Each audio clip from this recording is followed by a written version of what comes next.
Kasaragod തൃക്കരിപ്പൂരിൽ NDA സ്ഥാനാർത്ഥി ML. അശ്വിനിയെ തടഞ്ഞതായി പരാതി. CPM പ്രവർത്തകരാണ് തെരഞ്ഞെടുപ്പ് പ്രചാരണത്തിനെത്തിയപ്പോൾ തടഞ്ഞത്.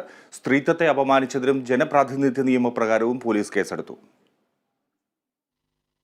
തൃക്കരിപ്പൂർ മണ്ഡലത്തിലെ പ്രചാരണത്തിനിടെയാണ് സംഭവം. പടന്ന-കടപ്പുറത്ത് സ്ഥാനാർത്ഥി പര്യടനം നടത്തുന്നതിനിടെ CPIM പ്രവർത്തകരായ PP രതീഷ്, PP അരുൺ എന്നിവർ ഭീഷണിപ്പെടുത്തിയെന്നും അശ്ലീല ചുവയോടെ സംസാരിച്ചെന്നുമാണ് പരാതി. സ്ത്രീത്വത്തെ അപമാനിച്ചെന്ന് ചൂണ്ടിക്കാട്ടി NDA സ്ഥാനാർത്ഥി ML അശ്വിനി ചന്തേര പോലീസിൽ പരാതി നൽകി.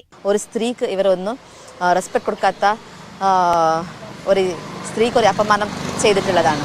ഞാനിപ്പോൾ ഇവിടെ വന്നിട്ടായിട്ട് FIR ഫയൽ ചെയ്തിട്ടുണ്ട്. ഇങ്ങനെ ഒരു ജനാധിപത്യ ഉണ്ടാകുമ്പോൾ നമുക്ക് എവിടെ വേണമെങ്കിലും വന്നിട്ട് പ്രചരണം നടത്താം. ഇവർക്ക് ആരാണ് റൈറ്റ് തന്നിട്ടുള്ളത് പ്രചരണം നടത്താൻ വേണ്ടിയിട്ട്? എനിക്ക് എൻ്റെ ഭാരതത്തിൽ എവിടെയും പോയിട്ട് എനിക്ക് വോട്ട് ചോദിക്കാം. പക്ഷേ ഇവർ എന്നെ തടസ്സപ്പെടുത്തിയതാണ്.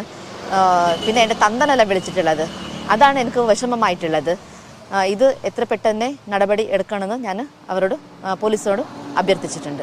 ജനപ്രാതിനിധ്യ നിയമപ്രകാരം 2 പേർക്കെതിരെ ചന്തേര പോലീസ് കേസെടുത്തു. അറസ്റ്റ് രേഖപ്പെടുത്തിയ ശേഷം പ്രതികളെ സ്റ്റേഷൻ ജാമ്യത്തിൽ വിട്ടു. Kerala vision news, Kasaragod.